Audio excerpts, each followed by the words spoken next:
I'm 55 years old. I grew up in South Central. I come from a good family. I got 4 brothers, 1 sister. At the age of 10, I was raped by 2 older men. It was my friend's 2 brothers. I went there to visit her. The 2 brothers, I was there with my friends, and they tricked me into going to watch a movie. At the time, they both raped me. One held me down. The other one did. After one finished, the other one held me down. After that happened, I went home. I didn't tell nobody. I didn't tell my mother what happened. At the age of 15, I lost a brother to a drive-by shooting. At the age of 19, I got pregnant. My son's father walked away. I never seen him again. By the time I was in labor at the hospital, my sister called his father. He came by, brought me a case of Pampers and a case of milk, and that's all he did for my son. I ended up raising my son for the first 5 years by myself. I met this man, and he raised my son. We ended up getting married a year later after we met. He was a Muslim man. I became a Muslim woman. Their marriage was okay until 6 months into the marriage, he ended up marrying somebody else. At the age of 34, I was kind of hurt and disappointed. At that time when that happened to me, I started smoking crack cocaine. I was undercover closet smoker. I smoked crack. I raised 4 kids in the house, which was my husband's 2 grandsons, his niece, and my son. I would put them to bed. My husband went to work, graveyard. When he left the house, I would go buy my dope, my crack. I would smoke in the garage. I started little small portions at the beginning. I would go into the garage, get high. By 5 o'clock in the morning, I was through. 6 o'clock, my husband got home. 6:30, I woke the kids up for school, made them breakfast, and I laid down to sleep through the day with my husband because I was getting high all night. I did that for like 2 years. One day, my husband's brother told him that I was a crackhead. My husband whooped his butt and beat him down and knocked him out. At that time, my husband found out I was doing crack cocaine. He was not mad. He was just disappointed that I didn't come to tell him what I was doing. And when I finally told him what I was doing, I told him I was trying to mask and medicate myself from the pain and hurt that he put me through. After that, he married somebody else, another woman. After that one, he married another woman. The females that he married, they had money, they had careers, they had property, everything, so they tried to get him to come to them. My husband told me he was not leaving me. My husband was 25 years older than me. He did a documentary with HBO called Bastards of the Party. So if anybody would like to see it, just look it up on Google or HBO, and you'll see that it was Bastards of the Party. So a period of time, my mother-in-law died. She had property. She left it to me and my husband at the time. My husband had 3 older brothers, which they tried to fight us and take the property, so we ended up paying them off. In 2002, I got tired of going through the pain with my husband, and I ended up separating from my husband. The day I separated from him, me and my husband had an argument. He raised his hand at me, and my son got in between us. At that point in time, my son said he wanted to go live with his father. He called his father picked him up and took him on. And so I ended up leaving my husband, going around the corner to friends. My addiction got way, way, way too stronger for me. So I was out in the street.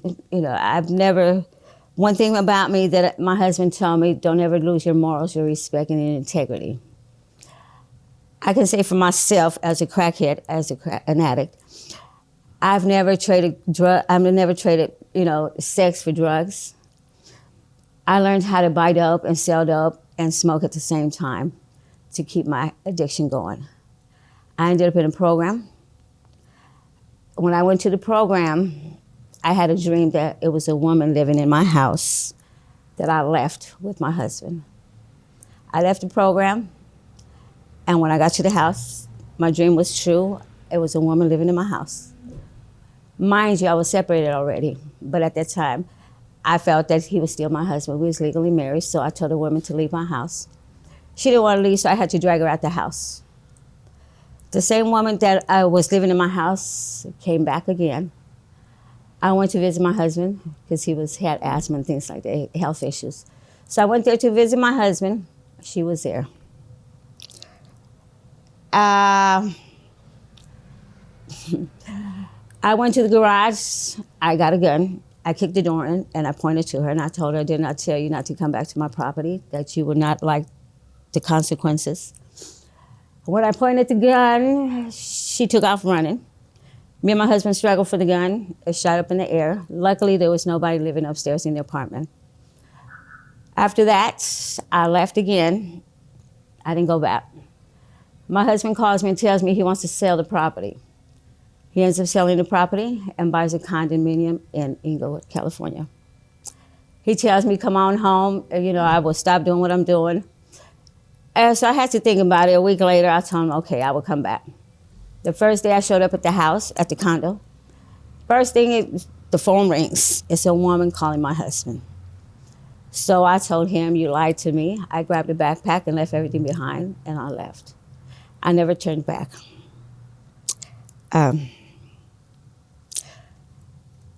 In 2010, actually 2007, I ended up in the Pueblo Projects in the neighborhood where I grew up at.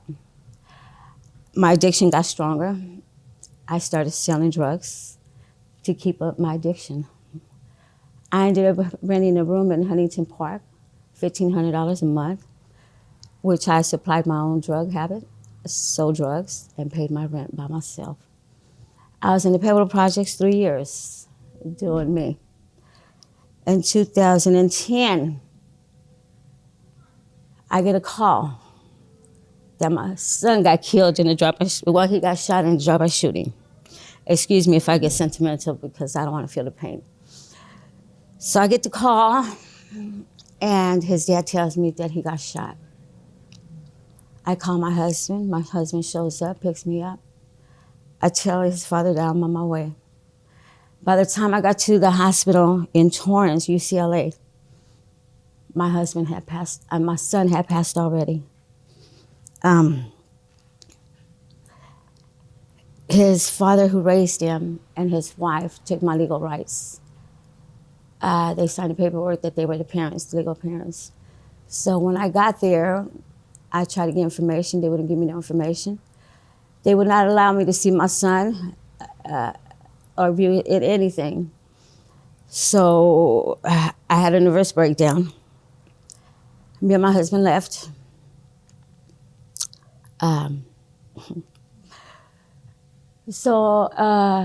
His biological father was working with the street gangs, an advocate for the street gangs.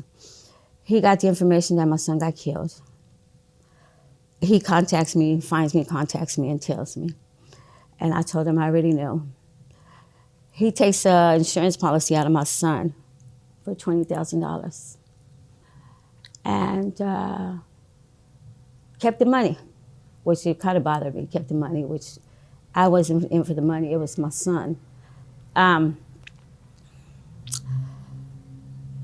finally got my rights back, and I picked up my son's body. I had the Muslim community go and pick up my son's body. And a week later, I had the Muslim community do the funeral. I was told to collect victims of crime. Victims of crime gave me a check for $12,000 in my hand.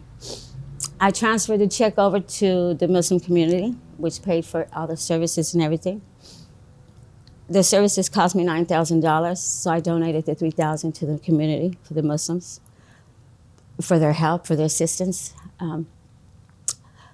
After I buried my son, I get a call from his father, the one who helped me raise him, and tells me that where's my son's body, and I told him that I had already buried him.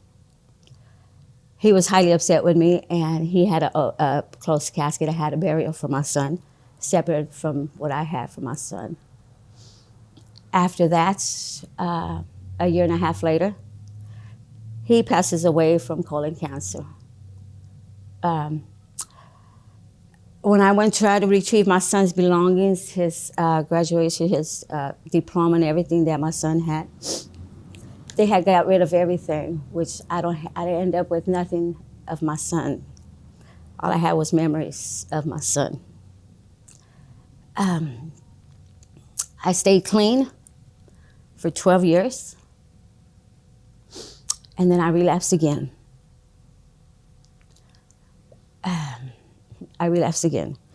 So in between that time, from staying clean, I know a previous friend of mine. We got together, and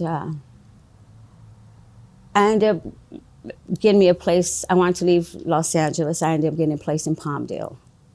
I left Los Angeles because I didn't want the memories, the bad memories and things like that from the gangs and things like that, to remind me of my son's death. The detective that took on the case for my son gives me a call and tells me that he's got some good news and some bad news about the person that killed my son. So he tells me and my husband to come down to the station. We get down there. So as soon as we walk in, he says, "Mrs. Chili's, come on in, have a seat." I said, "I don't want to sit down. Just tell me what's going on." He says, "What news do you want, the good or the bad?" I said, "Tell me the good news." And I'm thinking in my head that he's been arrested. That was not the case. He tells me that the boy that killed my son was 19 years old. He was a gang member, and he's been killed in a drive-by shooting. When he told me that news, I had another nervous breakdown, and when I came to, I was sitting in a chair.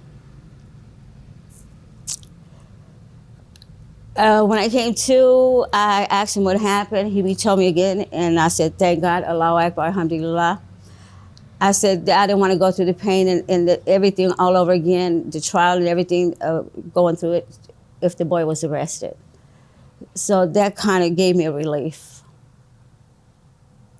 I was still clean, mind you, I was still clean. Like I said a minute ago, I moved to Palmdale. Okay. What was the bad news? The bad news was that they could not arrest him. He was already dead. I ended up leaving LA, Los Angeles. I went to Palmdale, got me a house, and a friend of mine was a truck driver for 25 years. I ended up learning how to drive trucks. I drove trucks cross country, which is great. I loved it. Paid vacation. That was great. So I ended up going to mental health. Victims of Crime Pay for Mental Health. I went there for 4 years. I was diagnosed with post-traumatic stress disorder, bipolar depression. Also neuropathy, which is a diabetic condition, a nerve condition, which I'm not a diabetic. Specialists cannot explain and tell me how I ended up with the condition. So I've been living with neuropathy, which is a nerve condition where it kills your nerves. And result of neuropathy is in a wheelchair. Which I don't believe it because I have faith in God, which is Allah, and I believe in Allah. I had to stop driving trucks because it took a toll on my legs from driving trucks. I ended up stop driving that. I got into in-home care services, which is a provider for the state of California. I've been doing this for 16 years, and I believe my calling in life is to help people who can't help themselves. Even though I'm disabled myself, but I believe in God, and I believe that He's given me the strength to keep going. I thank God that I have not lost my mind due to the trials and tribulations of life. And losing my son, that was my only child I had. He was 21 years old. You're still using crack? Presently, when this virus COVID hit 2 years ago, the first year, I lost my husband to the COVID. Anyways, and when I lost my husband, I lost property. I lost everything that I had. His daughter took a power of attorney over him and took my rights as his legal wife. She took everything, which I could not go see my husband because they would not give me information as far as being his legal wife. I relapsed and started smoking crack again. At this present time, I'm still smoking crack.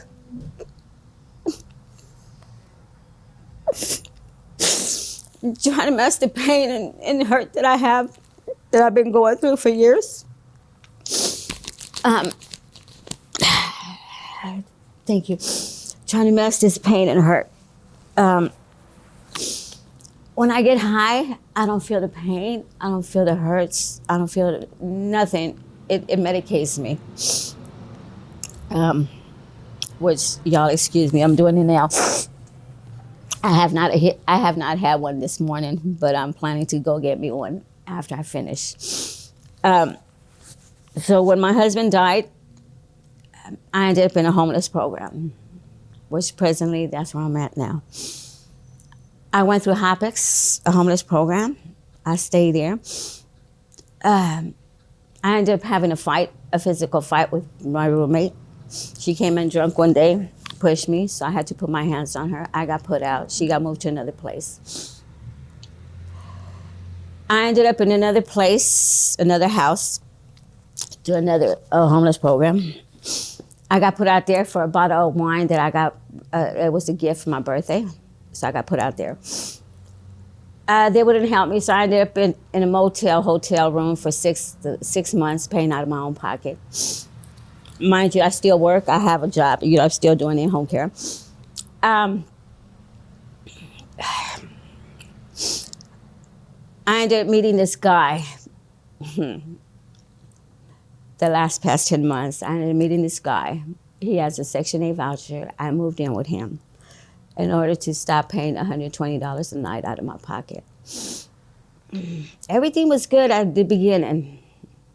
But then again, he turned into Dr. Jekyll and Mr. Hyde.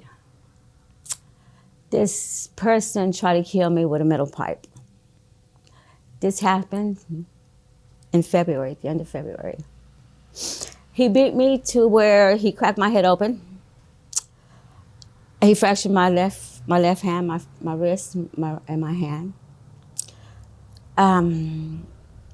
When he turned around, I escaped the room. And I ran down the hallway and I called her for help. This one girl came out her room and helped me. She looked at me, she said, "Oh my God, what happened?" And I told her what happened. I was so delirious, I didn't know if I was going or coming. But I thank God that I didn't get knocked out, or I thank God that he didn't paralyze me from my neck down, because I believe he tried to paralyze me or either kill me. She took me downstairs, called the paramedics and the police. Paramedics couldn't come to the building where I was at because it was a domestic. They ended up going to General Hospital, UC Medical Center. I got there and LAPD showed up. They took my statement, they took pictures and everything. They turned it in and I pressed charges. Well, the cool thing about it that frustrates me now is that they turned in the case to the DA's office. I get a word from the detectives telling me that the DA is not picking up the case. It was supposed to have been an aggravated assault with bodily injury, which I was really fucked up, bad. Now they tell me that the DA is not picking up the case. I'm trying to figure out why. They won't tell me why. Now, like I told the detective, what he was supposed to have killed me before y'all pick up the case and arrest this person. I ain't heard nothing yet. So that's another issue that I have, that I can't understand why this person is still out in the streets. Women, ladies, if you ever get into a relationship that's abusive, physical, please leave the person. Don't stay around, because once he hits you, he will do it again. This was the first time he put his hands on me, but he hurt me really bad, you know. So please, if you ever meet somebody, it don't matter if you love him or not, get away from the person. Please get away from him. Take it from my experiences.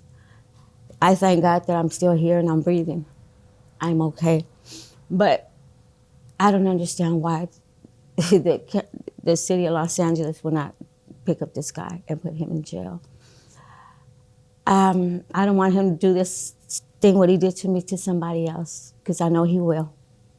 I know he will. Dr. Jekyll and Mr. Hyde.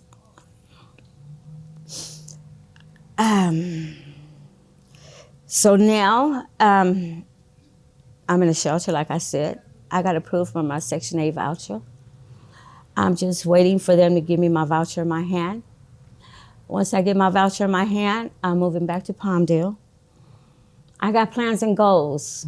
My backbone has gone, my husband, which was my backbone. Now I have to be self-supporting, self-sufficient for myself. I plan on starting a business for disabled people, disabled women, which is, I believe, is my calling since I'm a provider. And that's what I'm gonna do in order to help people that can help themselves. Like I said, I thank God I'm still here and I'm breathing. I'm still sane mind. I ain't lost my mind yet after everything that I've been through. I thank him, Holy Heart. You know, he's great. So once I get my voucher in my hand, I will leave Los Angeles and leave my addiction and people, places, and things behind and start a new life. That's my plan, that's my goal, and I believe that's what God has plans for me to do. So thank you for listening to me, and I appreciate, and please, women, ladies, please, please, I beg you, please, get out of a abusive relationship before he ends up killing you. Please, take my advice. And y'all have a blessed day. Thank you very much. Thank you, Miriam. You're welcome.